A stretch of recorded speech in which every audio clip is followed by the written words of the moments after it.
I'm here with David Keith, star of the movie Walden, Judge Boyle. When I was talking with Tania, it just seemed like a drama piece about a stenographer and then takes a turn. And then I'm looking up kind of your history, and you've worked with Protect to help protect children of child abuse, which kind of fits in with kind of where Walden goes. Yeah. Did any of that come into play when reading the script Yeah. or being brought onto this Not, project? not because, well, no, the script was already written, but yeah, when I read it, I went, oh, yeah, this is about my cause in life. I no longer am active with Protect, but for 10 years, we lobbied for stricter laws on child molesters and child protection legislation all over the country and in Washington. And I just think an adult who hurts a child for their own satisfaction is the worst form of evil on the planet. It's always just that I just decided that was going to be my target in my give back. Yeah. So when I read this, I went, okay, this is about some pretty serious stuff. Well, it's a noble cause. I'm glad to see you kind of took action even in the past, which is, well, more than I've done. So thank you for that. You got time? You still have time? Yeah, well, but I guess get into some acting stuff because you've been acting a lot. In fact, I looked up one of your earlier jobs was you have a stunt credit for Terror Circus. What? No, that's an incorrect credit, and I've never been able to get that taken off. Why do you suppose that's on there? Is there another? No clue. Oh, okay. Well, there we go. So no stunts, but is the directing credits correct? Because I did see the curse, and I did like the curse quite a bit. Oh, cool. Thank you. Yeah, I made that for $600,000. Yes, I directed that, and I directed The Further Adventures of Tennessee Buck. Yep. Those are correct. I saw the trailer for that, and I was like, I got to see this. This looks like so up my alley.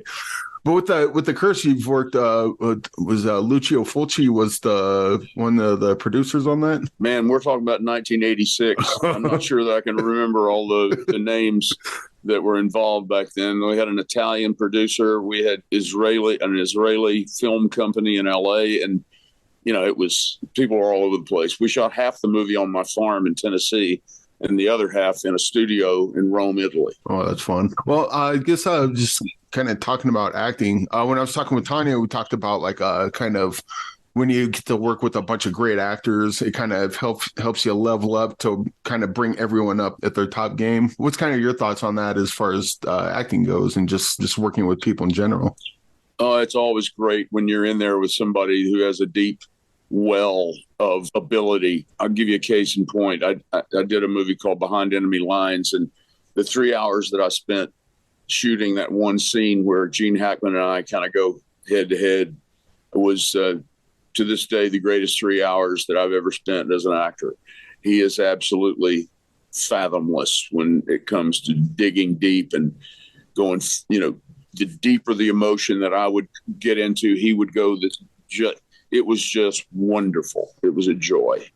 Yeah, I've been a fan of Gene Hackman, but I'm not an actor, but I've always heard that he's like one of the best ones. But what's something that he does that you as an actor would pick up that me as a layperson probably wouldn't? Not sure how to answer that question. I mean, this is a conversation I had with Emile, because Emile is one of those actors that, when you get the line right, when you really know you delivered a line properly, it's like the ringing of a tuning fork.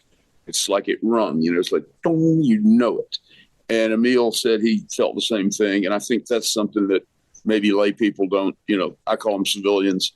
Maybe civilians are not privy to, but I've used it all my life. I know when the tuning fork rings and I've said the line right. And I generally say, on that take, I think I really got that right. So that's my favorite, delivery. So kind of like one of those, it when you see it sort of things.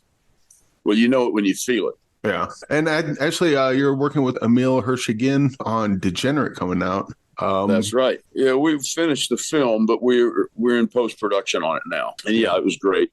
Great working with him twice in a row. I guess I'll just go with, we have a What's in the Box segment. And in this segment, we have people put in movies that they really like that they think are underseen. What's a movie that you like that you're like, that was really good? I wish more people would see that. A movie that I was in, or any movie? Actually, both, because you've had quite a good career. I'd like to get one that you were in, movie, and then one that you like that you've seen. Yeah. Well, I'd have to give more thought to a movie I like that I wish had more attention. But of my movies, Heartbreak Hotel, where I played Elvis and sung a lot of the music myself, sung a lot of the songs myself. That's kind of a sleeper film that I was in that I would wish more people would see. All right. Walden is on demand and on digital December 12th. And this was a really good movie. Yeah, congratulations on another banger. Thanks, man.